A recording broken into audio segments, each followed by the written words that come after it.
Good morning, Vikings. Hello, everyone, and welcome to our lazy, unscripted Sunday morning show where we have an organic conversation about the Minnesota Vikings ahead of their game against the San Francisco 49ers later today, a 4:25 kickoff. So we've got plenty of time to kill this Sunday morning. Lots to talk about, and I'll try to get to everything that I want to as briefly as possible. Enjoying a nice warm batch of fresh hazelnut coffee this morning on a wintry, chilly, snowy day here in Northeast Ohio. First snow of the season, only about a half an inch, but it's here. And glancing around the world of college football yesterday, especially in the Big Ten in the Midwest, it looks like winter has arrived. So first things first, let's talk about what happened yesterday with college football. Minnesota Golden Gophers get the big win against Wisconsin at home. They take home the Axe, and that ends their regular season at 8-4. So a pretty roller coaster style of season, losing to Bowling Green, putting up impressive wins.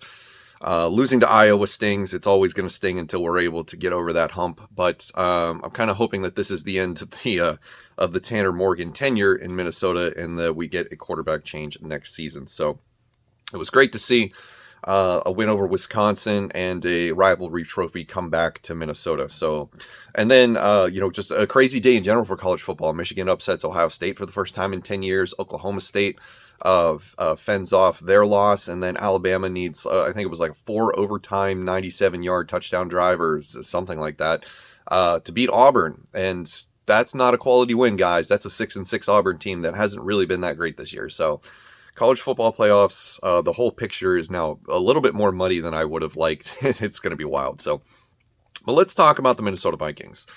A couple of things. First, I want to start off with the Everson Griffen story because I haven't made a video since last Monday, and I feel like I just want to touch base on that briefly. A lot of advice has been given in the wake of that incident, and it's a very sad incident, and I'm really happy that the Minnesota Vikings were as organized as they were in order to neutralize that situation with the help of local authorities, and he is now going to be getting the help that he needs. Having said that, as I said, there's been a lot of great advice given surrounding the situation. The one that I haven't seen that I would like to offer is that we as individuals need to do a much better job when we are on social media and being aware, self-aware, that we should not be belittling any kind of mental health problem or addiction problem to our own amusement. And what I mean by that is a lot of times you see people go on social media and they crack jokes or poke fun at celebrities, politicians, public figures who happen to be suffering from, some kind of addiction, disease, or whatever the case may be. And, maybe they're unsubstantiated rumors, maybe it's not actually true, or maybe it is true, and they're using that as a way to put that person down. And we need to stop doing that. The number one reason that I believe that is so detrimental as an activity for us on social media as a society is because that you don't know what other people are going through. So imagine you log into Facebook to make fun of some celebrity for having some kind of addiction. Your friends or somebody you know or a family member might see that who is suffering from an addiction themselves, and they're going to be way off put by that. They're going to think less of themselves, and it's just going to drive them towards that addiction even more. They're going to feel like, wow, I'm a miserable piece of shit, and because I'm doing this and I can't stop and I can't help it, so I'm not going to ask for help because I don't want that kind of attention. So my advice to people is to not do that anymore. If a celebrity has an addiction, whatever. If a politician has some kind of a problem, leave it alone. Don't do that on social media. Do it in your own damn head and leave it off of the internet, because other people are going to see that who do have real addictions that you're not aware of. So, I understand that you think you know everybody in your life, but there is a real possibility that's greater than zero that somebody that you know is hiding something that they are not just able, that they are just unable to bring forward to anybody and ask for help. So that is my advice surrounding the Everson Griffen situation. Now, let's turn to football. So the Minnesota Vikings take on the 49ers today. What feels like a rejuvenated San Francisco team after a couple of wins that they rattled off, albeit one was against the Jaguars. The Vikings are in another situation where this feels like the pivotal spot for them as in terms of the schedule and rest of the year. Because they're 5-5, they control their own playoff destiny for the moment, because if the season ended today, they'd be the 6th seed. And getting to 6-5, I think, is more important than them losing today and then trying to, scrounge up 4 more wins the rest of the way.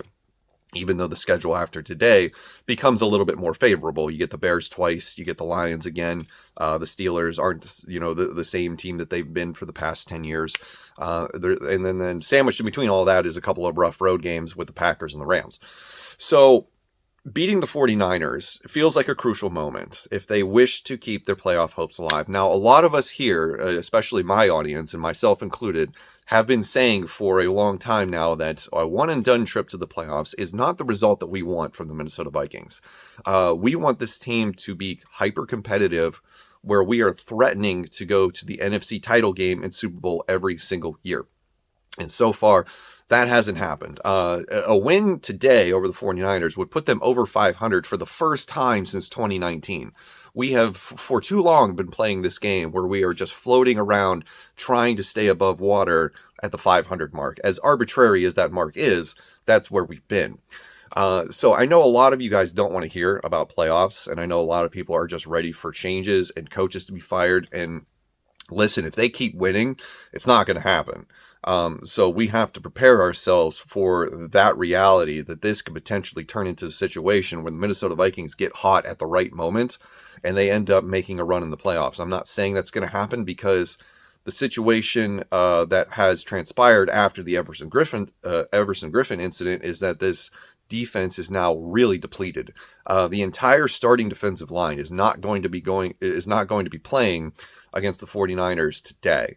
So we will be without Danielle Hunter, Michael Pierce, Dalvin Tomlinson, and Everson Griffen. So as we all know, the Everson Griffen situation is sad and unfortunate, but there are bigger things than football, and I do not believe he will be with the team for the rest of the season. Danielle Hunter is out for the season on season-ending IR with the torn pec. Michael Pierce is currently on the 3-game IR. I don't know when he is eligible to return. And Dalvin Tomlinson, who is unvaccinated, is now on the COVID-19 reserve list. So I believe if he was a positive test, he missed 10 days. If he's a close contact, I believe he's able to return before the next game, but he's definitely out for today. So that leaves us with Armon Watts, who's been okay. DJ Wanham, who's been fine. Sheldon Richardson, who is a shell of his former self. And then I believe on the other defensive end spot, we're looking at a rotation between Patrick Jones, Kenny Willekes, and maybe, who am I forgetting? I'm forgetting somebody. But there's another guy in there that could potentially see some playing time, Eddie Yarbrough. So the defensive line is decimated, and just in time for, going up against a team with a dynamic run scheme and somebody, a team that can put just about any body back there. Elijah Mitchell, Jeff Wilson Jr., Trey Sermon, it doesn't matter. And they can have an effective running game is the point that I'm trying to make. And then against a defensive line that is basically all second string, that seems like a recipe for a disaster. And Mike Zimmer is going to have to prove that he is the defensive guru and genius that he claims to be and that other people have given him credit for if he hopes to go toe-to-toe with the 49ers today. There's also been some talk about an offensive line change, and I don't know if these rumors are true, but we could potentially see Mason Colt and Garrett Bradbury playing together side by side, with one of them taking over for Oli Udoh at right guard. I don't know if that's a thing. We'll find out in a few hours. Overall, I think a win today is going to be difficult because the defense is just... It's gotten to the point where it feels like it's 2020. If we lose another player, we could be in serious trouble. And I think that the most critical player that needs to stay healthy for the rest of the season and on the field and play every snap is going to be Eric Kendricks, because once he's gone, I think there's just too many weaknesses in the defense. As far as the offense goes, as long as they've done what they've, proven that they're capable of the last 2 games against the Chargers, and who did we beat last week? The Packers. How could I forget that? As long as the offense does that, they'll be fine. The offense is going to have to get into a shootout with the 49ers and score a ton of points, because I don't think the defense is going to be able to hold anybody at this point, given the losses that we've suffered up until now. So that's what I think of today's game. Going forward, I think if they win here, they're definitely going to make a run for the playoffs. If they lose here, things get a little bit harder, but the schedule is still favorable. So it's a pivotal game. It is very critical if you want to make life for yourself easy getting into the playoffs. But if you lose today, there's still a window of opportunity. We're also probably looking at, paying attention to the Panthers and Eagles today. Losses by them would make the Vikings' life easier in terms of getting a playoff spot because those teams are both 5-5. So there's a lot of stuff that's up in the air today, and we will, of course, revisit all of this in the post-game video tonight after the Vikings 49ers game concludes. So that's going to do it for me. Enjoy your Sunday morning. I will see you later tonight for the post-game video. Thanks for watching. Have a good one.